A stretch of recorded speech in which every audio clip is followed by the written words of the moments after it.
Assalamualaikum warahmatullahi wabarakatuh. Bismillahirrahmanirrahim.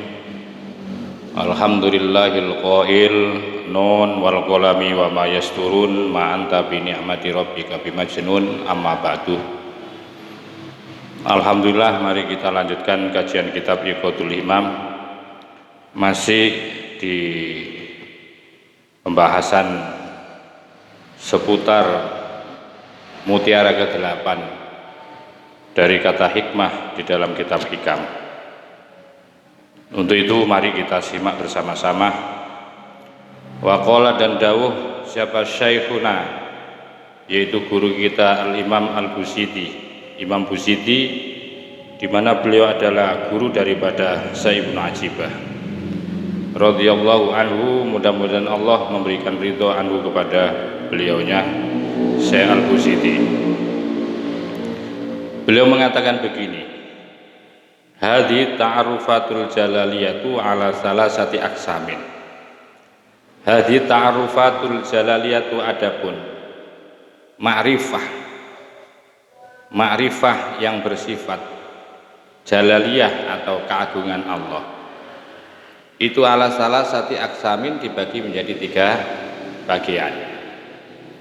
Artinya bahwa Allah untuk memperkenalkan sifat-sifat jalaliyahnya kepada manusia itu ada 3 bagian. Jadi ketika ada orang yang mau dimakrifahkan, diperkenalkan oleh Allah, ya, melalui sifat-sifatnya itu ada 3 bagian.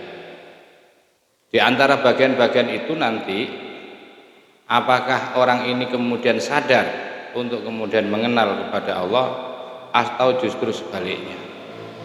Jadi sesungguhnya Allah, ya, di dalam memperkenalkan sifat-sifatnya itu kepada manusia itu telah diperkenalkan oleh Allah terhadap sifat-sifat beliau itu, agar supaya manusia itu bisa mengenal Allah Subhanahu wa ta'ala.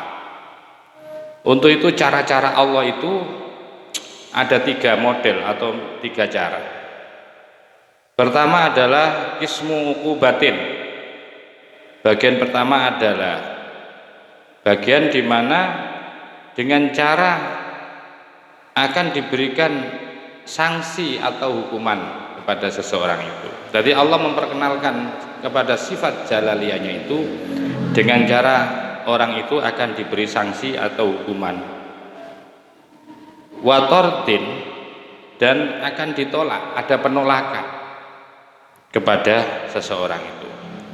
Wakismu ta'dibin wa tanbihin, dan bagian kedua akan diberikan satu pelajaran dan pendidikan oleh Allah, dan sekaligus menjadi satu peringatan kepada seseorang.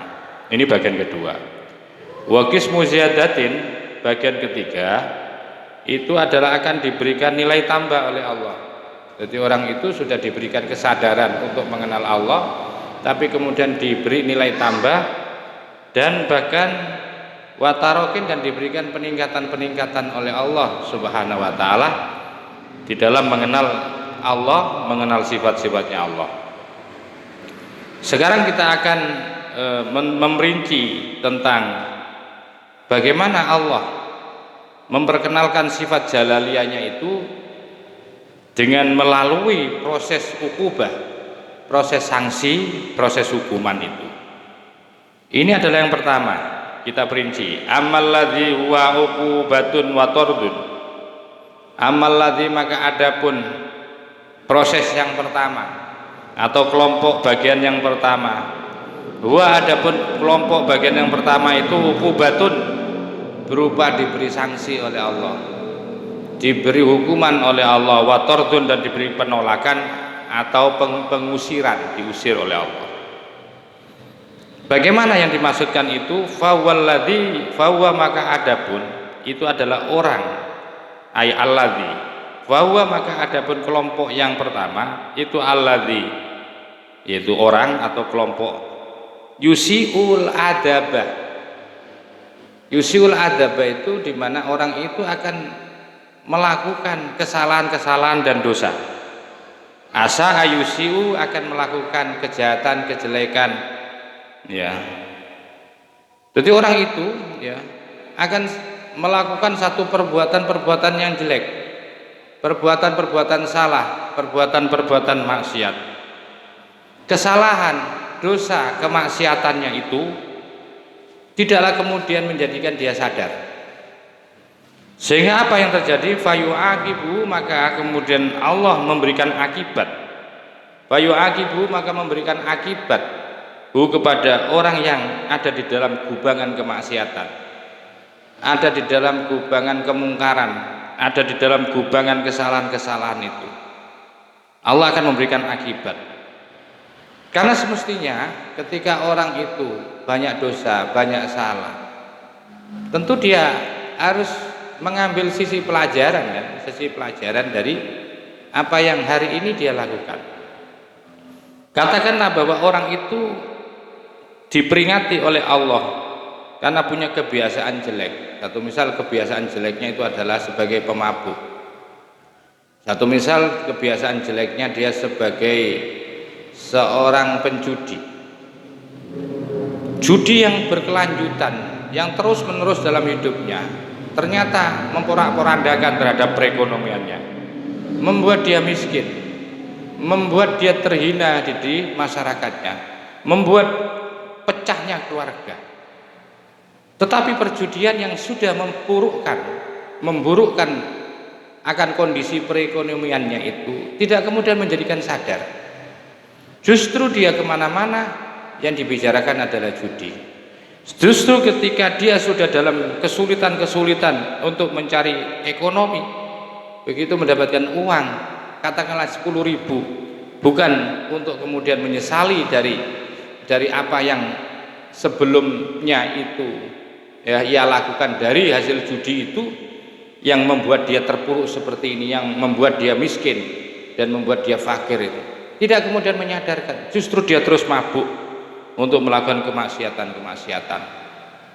Orang karena sebab pemabuk diberikan sakit oleh Allah. Ternyata ketika dia sembuh, bukan dia kemudian mentaubati atau berhenti dari pekerjaan-pekerjaan sebagai pemabuk, sebagai pemakai ekstasi, sebagai orang-orang yang tergantung kepada narkoba. Dia tetap akan kembali seperti itu. Nah, itu artinya bahwa ini adalah kelompok yang kemudian dihukum oleh Allah atas kemaksiatannya, tidak menjadi dia sadar, atas kemungkarannya, atas kesalahannya tidak membuat dia kembali kepada Allah Subhanahu wa taala. Karena sesungguhnya Allah sudah memperingati dengan orang itu, ya, seorang penjudi yang sebelumnya kaya raya, habis semua harta bendanya, terpuruk dia, hancur keluarganya.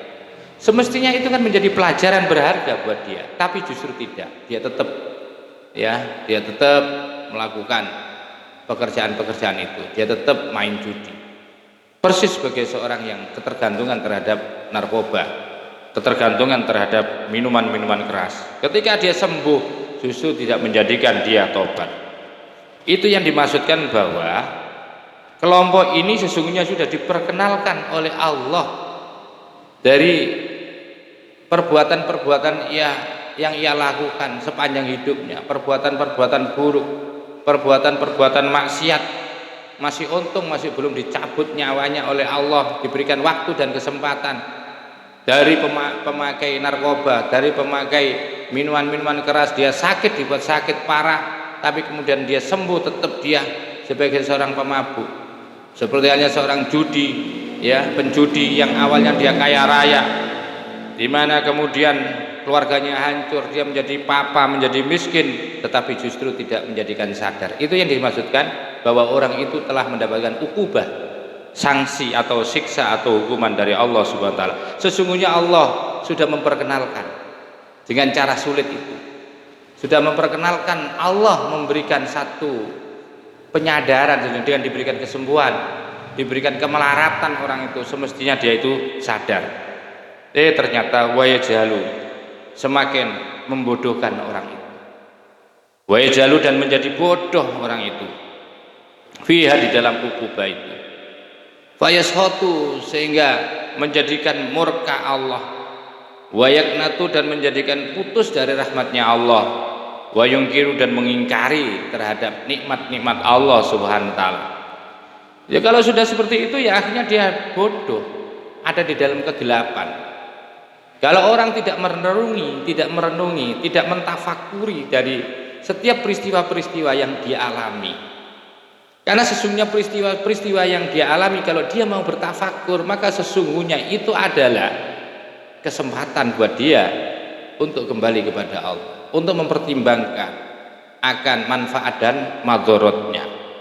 Ketika dia mengabaikan seperti itu, maka justru Allah akan membuat orang itu semakin bodoh dan gelap ya, di dalam melakukan kemaksiatannya terus, sehingga menjadikan Allah murka, menjadikan orang itu putus dari rahmat dari Allah. Bayasdatu, maka kemudian semakin bertambah minallahi, dari Allah, apanya, tordan wabudan, semakin terlempar ya, wabudan, dan semakin jauh dari Allah. Naudzubillah summa naudzubillah min dzalik. Ini kelompok pertama, yang kelompok yang mengerikan ini ya, mengerikan. Wa amal qismul ladzi huwa ta'dzibun, ini kelompok yang kedua. Wa amal qismu, maka adapun kelompok, alladzi, yang adapun, alladzi, dan adapun orang, huwa, adapun alladzi itu ta'dzibun, orang yang mendapatkan satu pembelajaran dari Allah, pembelajaran dari peristiwa-peristiwa yang dia lakukan, perbuatan-perbuatan yang dia lakukan justru menjadi pelajaran yang berbaik. Apa yang maksudnya adalah fawalladzi, yaitu orang, kelompok kedua ini adalah orang yang yusiu, yang melakukan kesalahan-kesalahan al-adabah, kesalahan etika, banyak maksiat, banyak mungkar, banyak melakukan dosa kepada Allah subhanahu wa ta'ala. Hidupnya penuh dengan lumuran kemaksiatan, lumuran dosa, karena dia ada di jalan yang sesat. Tetapi atas peristiwa-peristiwa yang dia alami ya, peristiwa-peristiwa yang dia terima, tetapi kemudian ia menjadikan dia sadar. Ketika orang itu dihantam badai kemiskinan atas perbuatan-perbuatan jahatnya, atas perbuatan-perbuatan mungkarnya pada saat dia sehat, ternyata ketika dihantam badai kemiskinan, kehancuran, kefakiran, usahanya yang sudah tidak tersisa lagi, justru dia mendapatkan satu pelajaran dari itu dan kemudian sadar untuk kembali kepada Allah. Itu yang disebutkan Allah memperkenalkan melalui sifat-sifatnya Allah tadi, kemudian membuat orang itu sadar. Fayu'adzibuhullah, fayu'adzibul haqqu, fayu'adzibuhu, maka kemudian memberikan pelajaran hu, kepada orang itu tadi. Siapa al-haqqu? Allah Ta'ala. Tidak hanya memberikan pelajaran dari peristiwa-peristiwa itu. Ini yang paling penting, bahwa segala sesuatu apa yang kita lakukan itu kan harus kita bisa mengambil pelajaran. Ketika ada di dalam gubangan kesalahan, maksudnya ini fayu'adzibuhul haqqu, maka Allah akan berikan satu pendidikan, satu pelajaran kepada orang itu. Tidak hanya itu, fayu'arifuhu, maka kemudian akan dimakrifahkan oleh Allah. Fayu'arifuhu, maka akan memperkenalkan Allahu kepada orang itu, fiha, di dalam peristiwa-peristiwa yang enggak enak ini, badai-badai yang menimpa kepada dia ya, kefakiran, kemiskinan, kehinaan, itu justru menyadarkan dia untuk bisa mengenal Allah Subhanahu wa taala. Wa yatanabbah, tanabbaha yatanabbahu, wa yatanabbahu, dan membuat dia sadar lisu'i adabi, atas kesalahan-kesalahan tingkahnya, atas kesalahan-kesalahan etikanya, atas kesalahan-kesalahan perbuatannya, atas kesalahan-kesalahan amalianya. Dia menjadi sadar. Ketika diberi sakit oleh Allah, yang sebelum-sebelumnya dia orang yang sombong, orang yang banyak maksiat, sebagai pemabuk, sebagai pemadon ya, yang luar biasa. Tapi ketika dia diberi sakit, justru dia sadar, ya Allah, ternyata manusia itu ada batasnya. Dan tentu dia kemudian berpikir, terus setelah ini mau kemana kita? Kemudian itu menjadikan dia sadar untuk kembali kepada Allah. Wa yanhadu, dan membangkitkan, membuat bangkit seseorang min ghaflati, dari kesalahan orang itu tadi. Faya, maka adapun kondisi seperti ini, fi haqqihi, pada hakikatnya itu nikmatan, sebagai nikmat, fi madharin naqomati, di dalam penampilan penderitaan.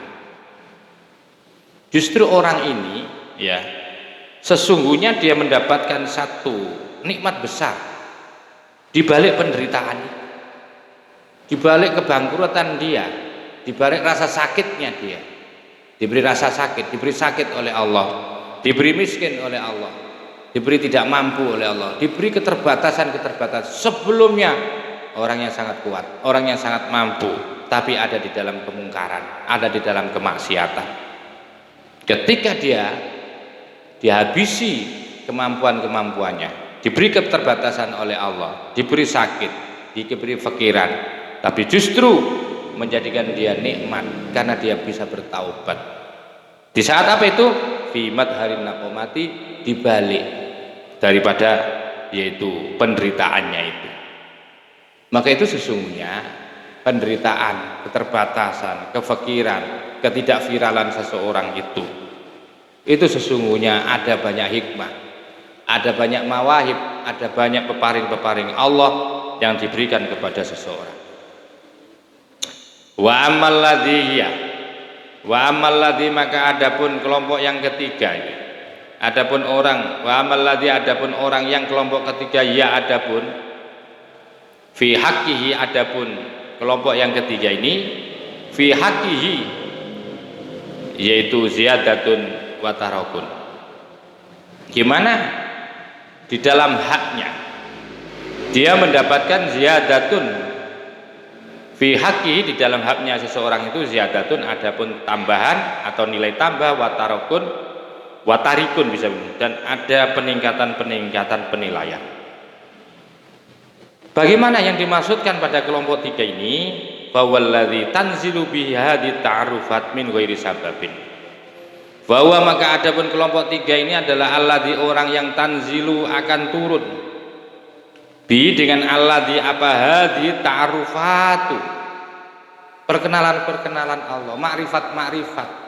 Dia akhirnya kenal dengan Allah, dia akhirnya kenal dengan sifat-sifatnya Allah. Itu terjadi min ghairi sababin, tanpa adanya sebab. Jadi bukan karena sebab sakit, bukan karena sebab menderita, bukan karena sebab wiritan, bukan karena sebab apapun. Tetapi memang betul-betul orang ini diberi oleh Allah tanpa adanya sebab. Sehingga fayarifu, sehingga orang itu menjadi makrifah fiha, di dalam apa ini? Di dalam ta'arufat al-jalaliyah, di dalam makrifah ini. Wa yata'addabu, dan bisa mengambil pelajaran ma'aha, bersama apa? Bersama peristiwa-peristiwa ini, bersama dengan ta'arufatul jalaliyah. Bahkan wa yataraqqa, dan akan menjadi grade-nya menaik, semakin naik nilainya. Biar dengan apa, dengan ta'arufatul jalaliyah itu ila maqami rusuhi, sampai kepada makom yang kokoh wa tamkini, dan kuat. Jadi ada kelompok di mana orang itu untuk mengenal Allah, untuk bermakrifah kepada Allah, itu Allah sendiri yang memilih, tanpa karena sebab. Ini yang sesuai dengan kaidah awal di dalam kata mutiara yang ke-8 itu, idza fataha laka wijhatan minat ta'arrufi fala tubali ma'aha in qala amaluka. Jadi ketika Allah sudah membuka kemakrifahan kepada seseorang itu tidak harus apa? Tidak harus beramal banyak. Tidak harus orang yang ribuan wiridnya, tidak harus orang yang istiqomah di dalam ibadahnya, tidak. Tidak harus dia diberi penderitaan dulu oleh Allah baru kemudian sadar, tidak.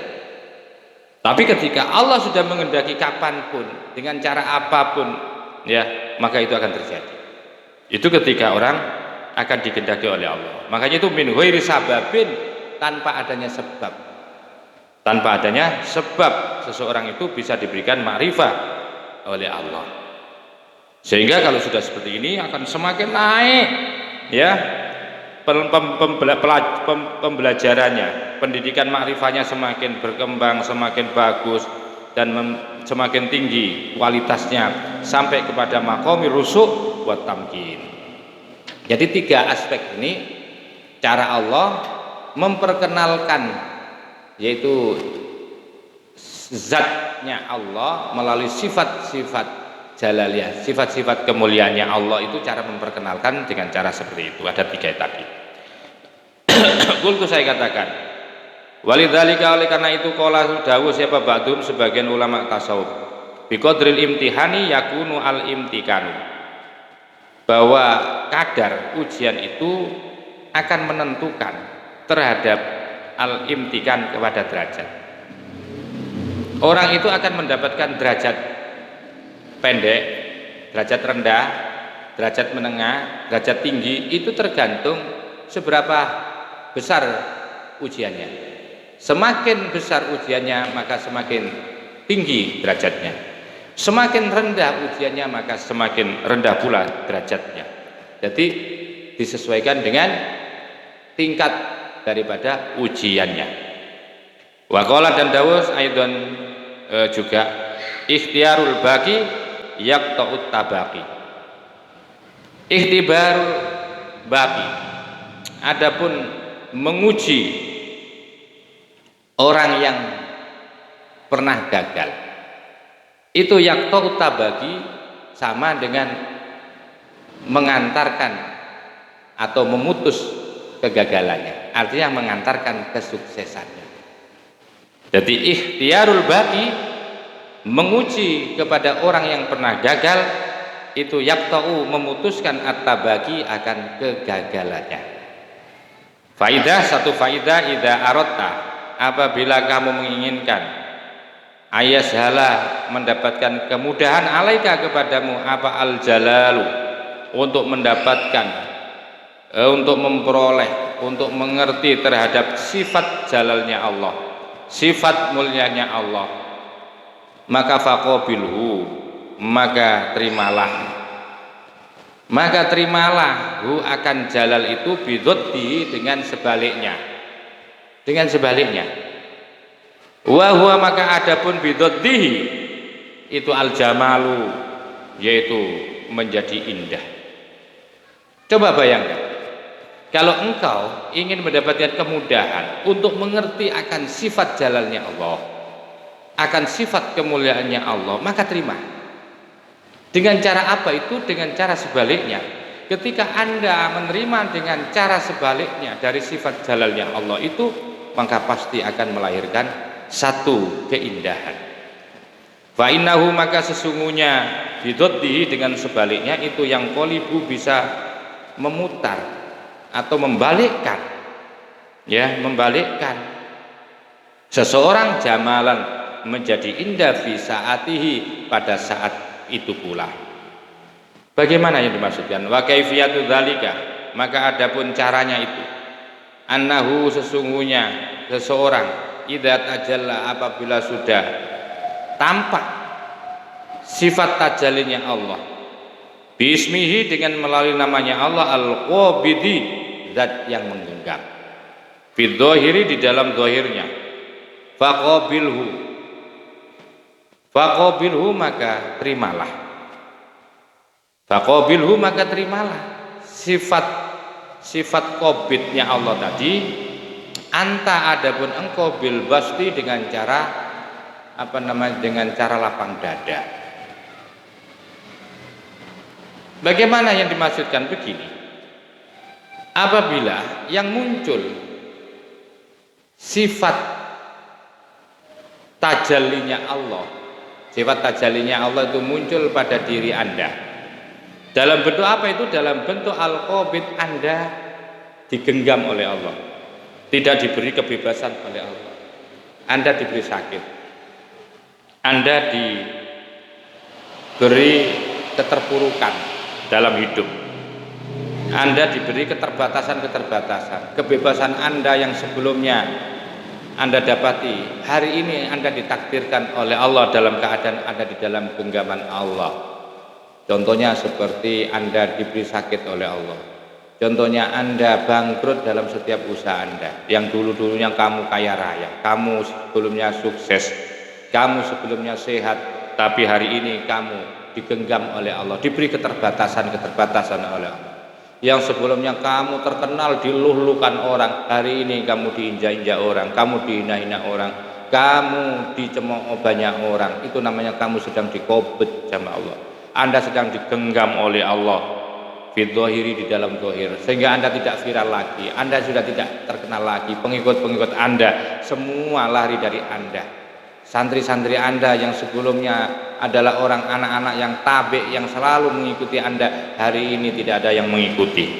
Kamu itu artinya sudah dikobit oleh Allah, apapun peristiwanya itu, apapun sebabnya itu.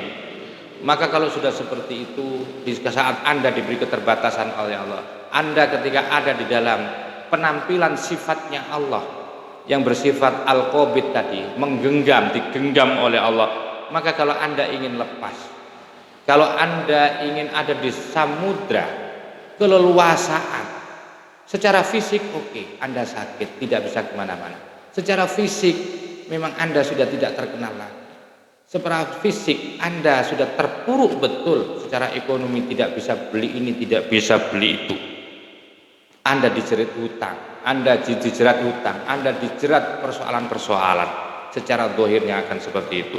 Tetapi ketika Allah berpenampilan pada Anda dengan sifat COVID-nya, dengan sifat genggamannya itu, maka terimalah sebaliknya. Faqabilhu. Maka terimalah, hadapilah, lawanlah akan sifat COVID itu, anta adapun engkau bil basti, dengan sifat basti. Dengan sifat basti itu dengan keleluasan jiwa. Ya, Anda boleh sakit, tetapi jiwa Anda tetap bersabar. Ada keleluasan rahmat Allah yang telah diberikan. Ya, bil basti fil batin, ada keleluasan batin yang luar biasa.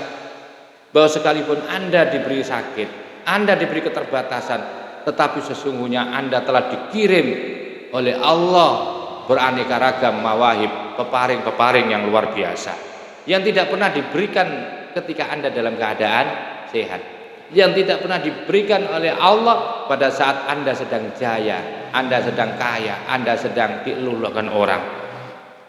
Maka itu terimalah kalau Anda ingin merasakan bahwa tetap Anda itu ada di dalam ruang suasana yang terhampar dengan rahmatnya Allah itu, maka terimalah sifat-sifat Allah itu, penampilan tajalinya Allah itu, terima dengan sebaliknya. Maka pasti fa'innahu yang qolibu jamalan, pasti akan berubah menjadi indah fi saati, pada saat itu. Ketika Anda dibuat sakit, tidak bisa kemana-mana, tapi di situ ada rahmat Allah. Anda tidak biasa minum susu karena Anda sakit, tangga bawa susu. Anda biasanya kesulitan makan sate, hanya untuk beli sate hanya nggak bisa, karena Anda sakit, kemudian tetangga semuanya bawa sate. Anda yang biasanya jarang-jarang sekali yaitu makan roti enak, karena Anda itu sakit, ternyata banyak sekali tetangga, teman-teman Anda menjenguk dengan membawa roti. Ini secara logika saja. Secara rohaniah, bahwa sesungguhnya ketika orang menerima dengan keterbatasan, kemudian menyerahkan dengan sifat sabar dan tawakal dan qanaah kepada Allah, maka sebagaimana dikatakan oleh Syekh Al-Umrani, bahwa penderitaan orang-orang yang mengalami keterbatasan karena sakit, penderitaan yang lain, maka sesungguhnya pada saat setiap malamnya itu sama dengan Lailatul Qadar. Mari bayangkan, luar biasa, ada banyak mawahib Allah yang diberikan kepada seseorang yang ketika Allah menampakkan sifat tajallinya, ya, sifat tajalli berupa bentuk sifat qabid, ya, genggaman Allah yang telah ditampakkan kepada makhluknya. Fainahu, maka sesungguhnya al-qabid yang qolibu akan berubah. Apa al-qabid? Baston, menjadi sesuatu hamparan yang sangat luas. Anda yang telah digenggam oleh Allah, ya, kemudian Anda berubah karena Anda menggantikan Qobidnya Allah itu kamu gantikan dengan sifat indahnya Allah, yaitu al-basid, ya, dengan keleluasannya Allah, maka saat itu akan berubah menjadi indah dan luas. Wa idza tajalla, dan apabila telah muncul sifat tajallinya Allah laka kepadamu, bismihi, melalui namanya Allah al-qawi, zat yang maha kuat, faqabilhu, maka terimalah. Hu, akan sifat Allah yang kuat itu, artinya terimalah itu, gantilah, ganti, lawan, ganti dengan sifat Allah yang lain. Anta, adapun engkau, bidhofi, nah ini bukan sifat Allah yang lain, bukan. Maka terimalah tajallinya Allah yang berupa atau berbentuk sifat kuat itu, maka anta bidhofi, munculkan bahwa Anda dalam keadaan lemah. Ketika Anda di dalam posisi terhormat, ketika Anda ada di dalam sukses, ketika Anda di dalam posisi di tingkat teratas, Anda sukses ekonomi, Anda sukses karir, Anda sukses memegang jabatan, Anda segala-galanya terpenuhi, Anda alim, Anda alamah. Itu artinya bahwa sifat tajallinya Allah berubah al-qawi, sebuah kekuatan itu telah ditampakkan pada diri Anda. Anda diberi power luar biasa. Anda sebagai seorang pemimpin, Anda sebagai seorang panutan yang kuat. Itu artinya Allah telah meletakkan sifat tajallinya kepada Anda sehingga Anda menjadi kuat. Nah, pada saat seperti itu, biar indah, biar bisa merubah menjadi sebuah keindahan, maka Anda tidak boleh, ya, menghai sifat tajallinya Allah yang kuat itu kemudian Anda ambil, Anda aku sebagai Anda yang memiliki kekuatan itu. Maka harus dibalik, anta bidhofi, maka ada di dalam batin Anda harus mengatakan anta bidhofi, kamu harus merasakan bahwa diri Anda bukan siapa-siapa, bahwa diri Anda adalah orang yang lemah, bahwa diri Anda adalah makhluk yang lemah. Pada saat Anda berkuasa ini, tampakkan bahwa ini bukan kekuasaan Anda. Tampilkan di dalam hati Anda bahwa Anda lemah, ini yang menguasakan adalah Allah.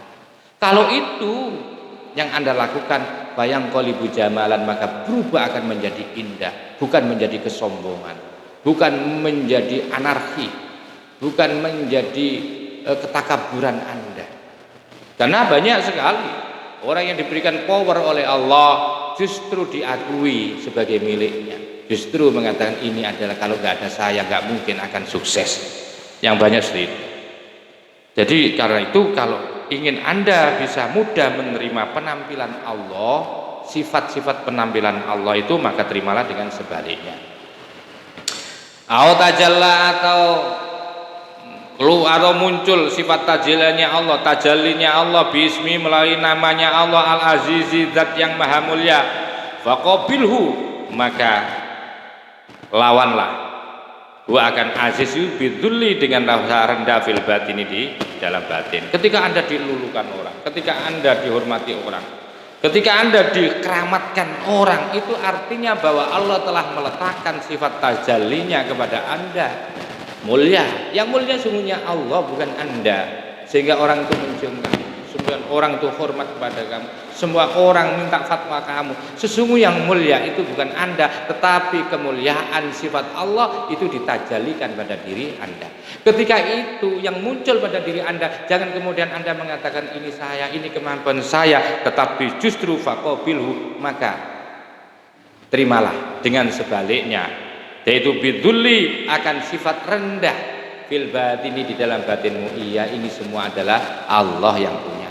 Orang-orang mencium saya, orang-orang menghormati saya, orang-orang mengkeramatkan saya, sesungguhnya itu bukan saya, itu sesungguhnya dalam hati Anda harus mengatakan ini adalah Allah, ya saya tidak punya apa-apa.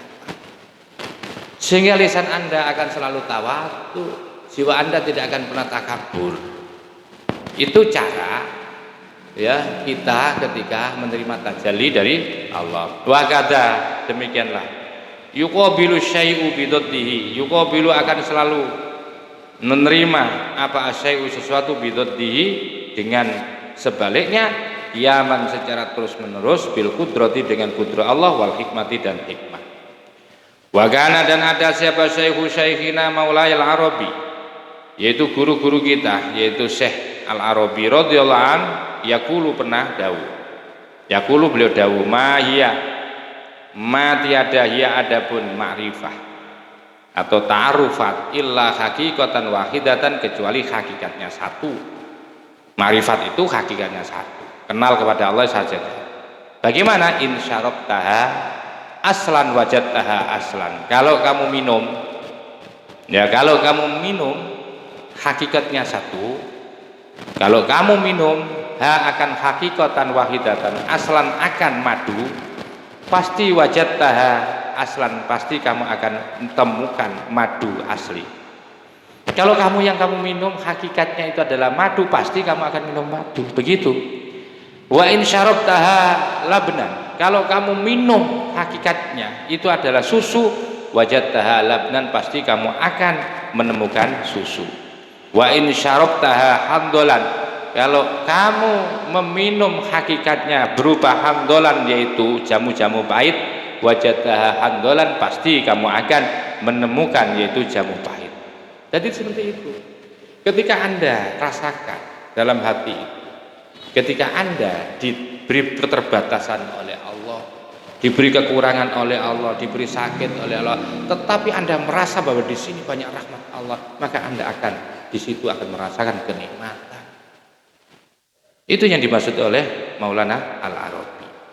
Jadi pada akhirnya tergantung kepada bagaimana mainstream orang itu, mindsetnya orang itu memerankan hati ini. Maka itu fasrob ya akhil al-maliha, fasrob minumlah ya akhi wa saudaraku al-maliha, kepada sesuatu yang enak. Kalau minum itu makanya minumlah yang enak, sekalipun itu tidak enak, kamu katakan alhamdulillah enak, akan jadi enak. Tapi sekalipun enak, kalau kamu mengatakan nggak enak, maka akan menjadi tidak enak. Tergantung kepada hati Anda.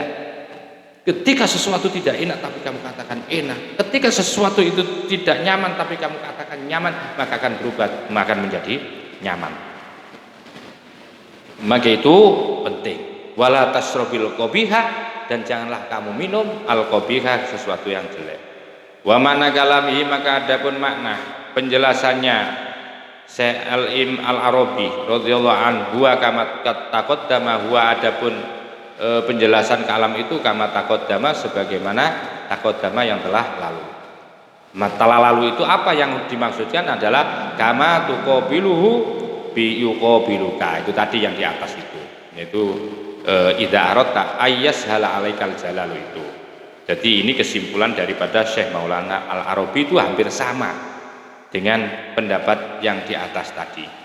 Jadi ketika ya kama tuqabiluhu yuqabiluka, ketika kamu menerima, ketika kamu berusaha tuqabilu melawannya atau sebaliknya, maka yuqabiluka akan menerima sebaliknya kepada kamu.